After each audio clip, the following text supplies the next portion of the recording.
I can't believe it's already time for my year-end episode for 2024.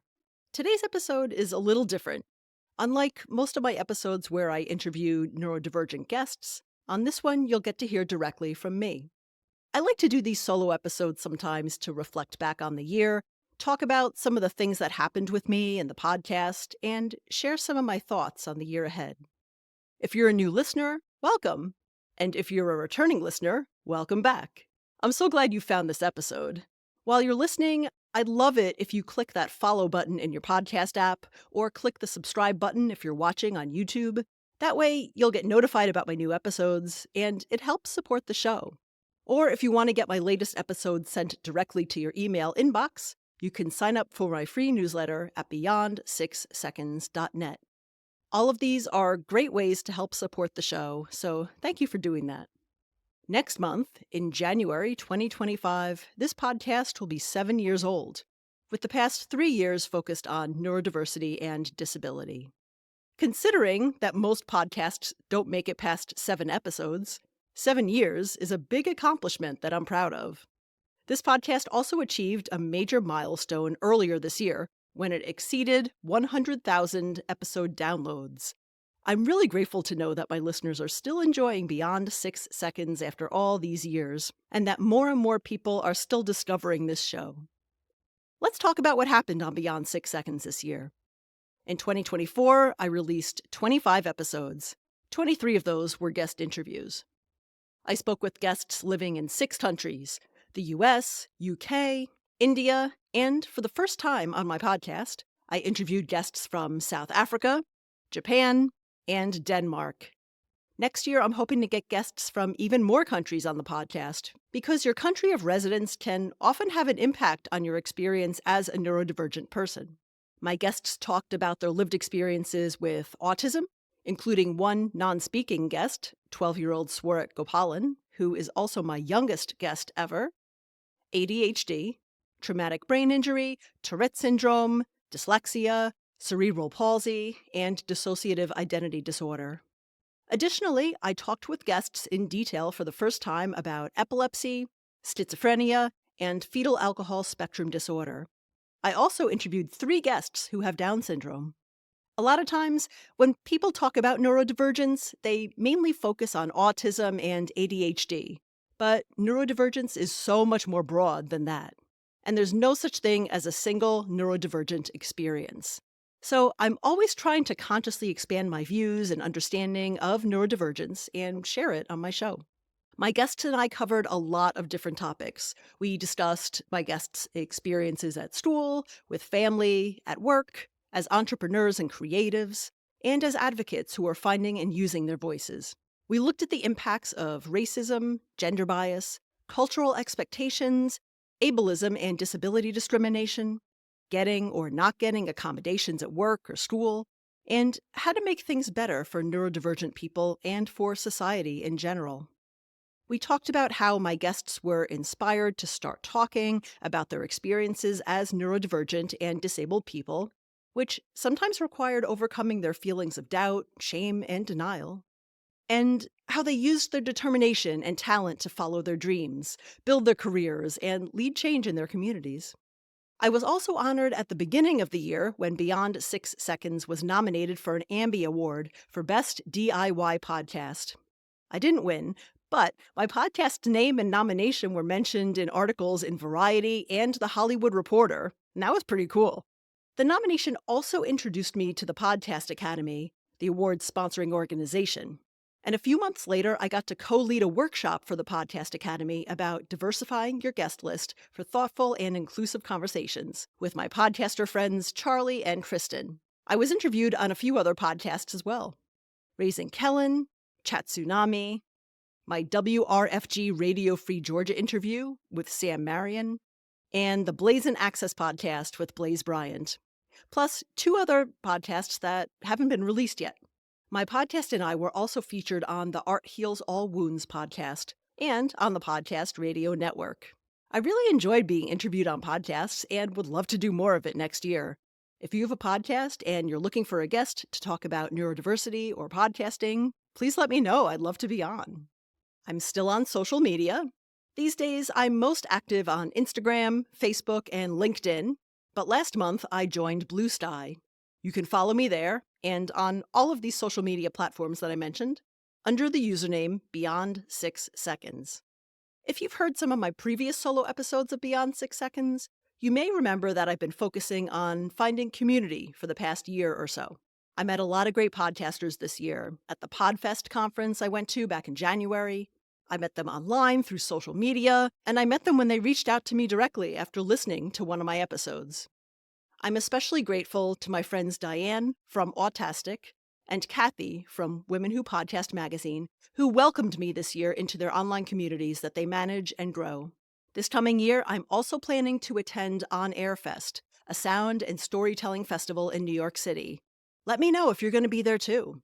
I'd love to keep meeting other podcasters. They don't have to be neurodivergent. You don't even have to talk about neurodiversity on your show at all. If you're a podcaster or other content creator, please reach out. Let's connect, whether it's to just admire and support each other's work, do a partnership, or just have a chat sometime. Also, if you run any podcasting communities and you're open to new members, let me know. I'd love to hear about those too. I also recall from my year-end episode last year that I was talking about wanting to focus on having an impact. My impact this year has mainly been from sharing and amplifying people's stories and supporting social causes that are important to me, including other podcasting communities. I'm still really passionate about that, and I enjoy creating this podcast. I'm always happy when listeners tell me that they like listening to the show, or that a specific episode really resonated with them, or that they learned a lot from a conversation I had with a guest. Since I'm based in the United States, though, I've been thinking more intently about impact since the US presidential election back in November, and looking to the future after that. Even though Beyond 6 Seconds is not a show about politics or social justice specifically, most of the things I talk about here are topics that have been politicized. Things like disability justice, LGBTQ+ advocacy, including the rights of transgender people, diversity, equity, and inclusion, rights to an education, access to healthcare, including reproductive rights, and more. These are all issues that are currently under attack, facing major challenges and hostility by many politicians in our current and incoming government. I'll share a few examples of what I'm talking about here and tell you a little bit about how they tie back to disability rights, which is something that we do talk about quite a bit on this show. I'll start off with talking about rights of transgender people.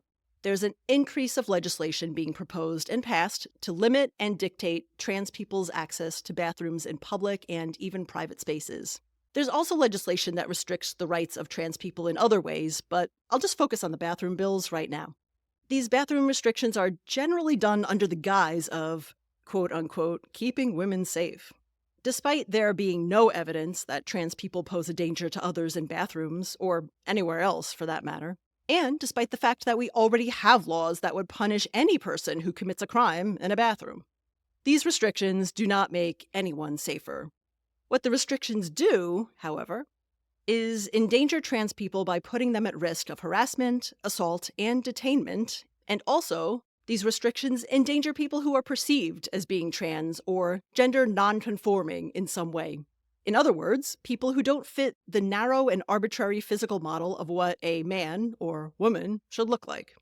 So let's say if you're a woman who's tall or muscular or has short hair or a disability with physical features that don't match society's definition of feminine, these laws harm you, even if you're not trans.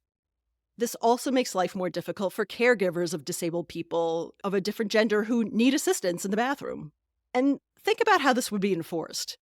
This assumes that people can always tell a person's gender just by looking at them. But people can't reliably tell. They're just making assumptions based on appearances. These bathroom bills don't keep anyone safe. And in fact, they make things less safe for many people and start pushing them out of public life and public spaces, not just the bathroom. This is just one of many ways that trans people's civil rights are being attacked right now. And as an ally to trans people, it's something that I feel very strongly that I need to speak out about. Do you know what would actually help keep women safe? Access to reproductive health care. Reproductive rights have already been gutted in the U.S. with the overturn of Roe v. Wade. Regardless of people's personal views and opinions about abortion, it is necessary health care for people who can get pregnant. Now in the U.S., the lives of girls, women, and anyone who can get pregnant are in danger as medical staff delay or refuse health care for fear of legal punishment, and health care becomes less available in states with anti-abortion laws. This includes care for miscarriages and ectopic pregnancies, which are non-viable and where abortion is the treatment for saving the life of the person who's pregnant.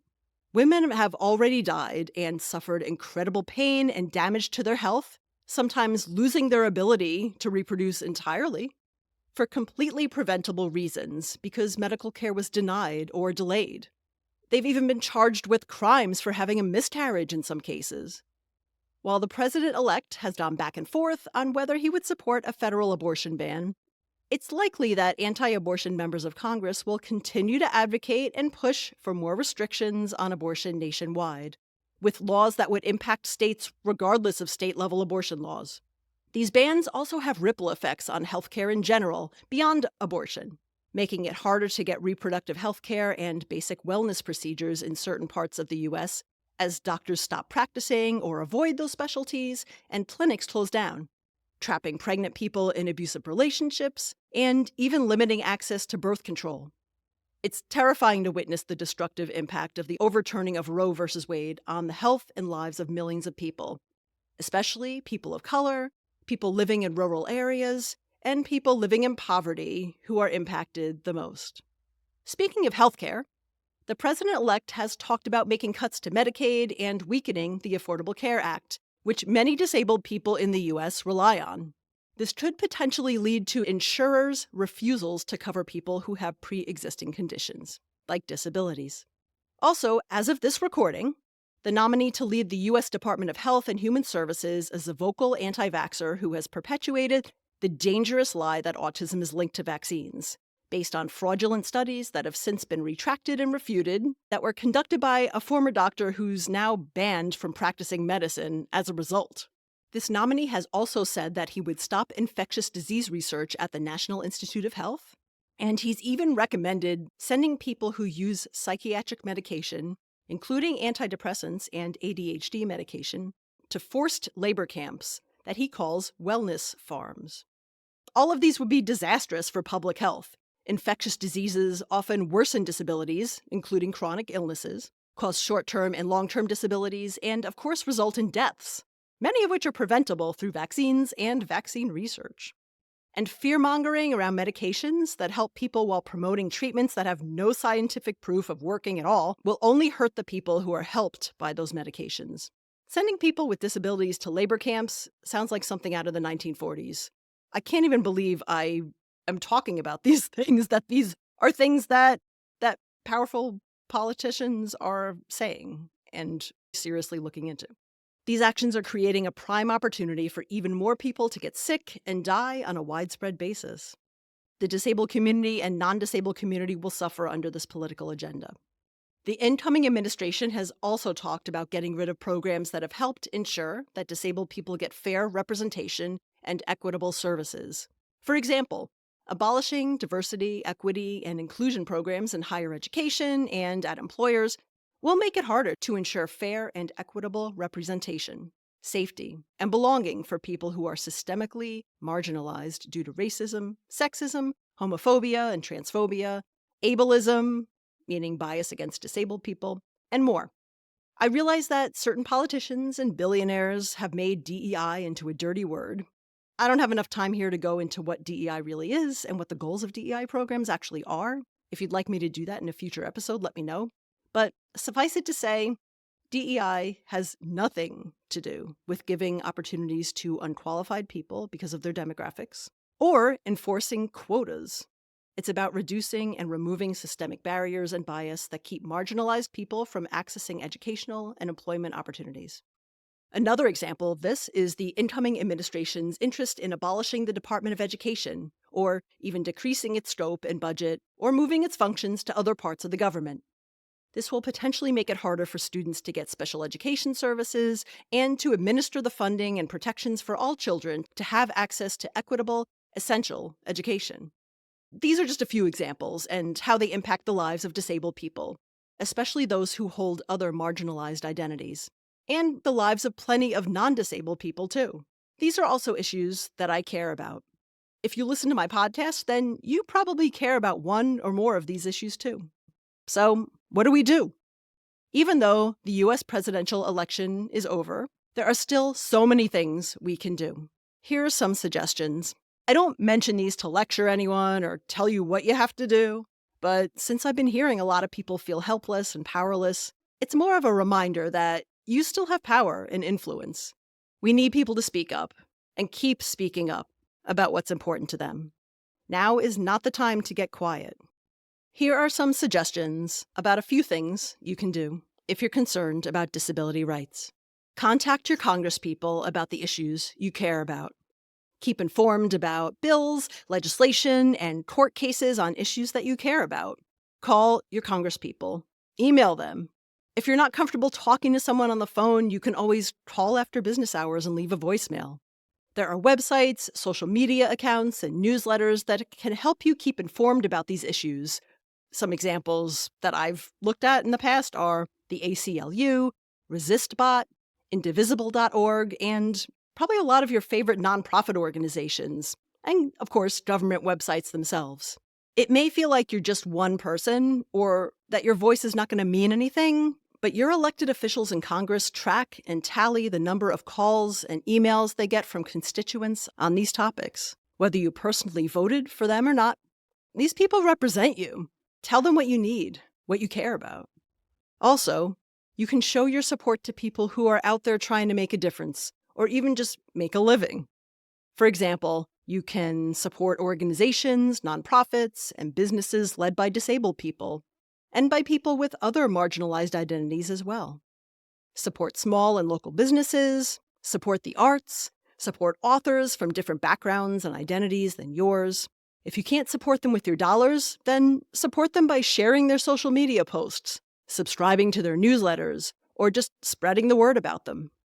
Support your local library by getting a free library card. You can get access to so many free resources and programs with the library card. So much more than just books.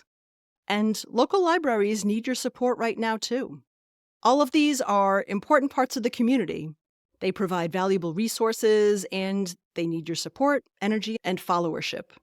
If you're a podcast fan, and I assume you are since you're listening to this episode, there's a great email newsletter called Sounds Like Impact that features podcasts and podcasters focused on social impact and making change in the world. I curated a list of podcasts that celebrate disability pride and history for the July 2023 issue of that newsletter.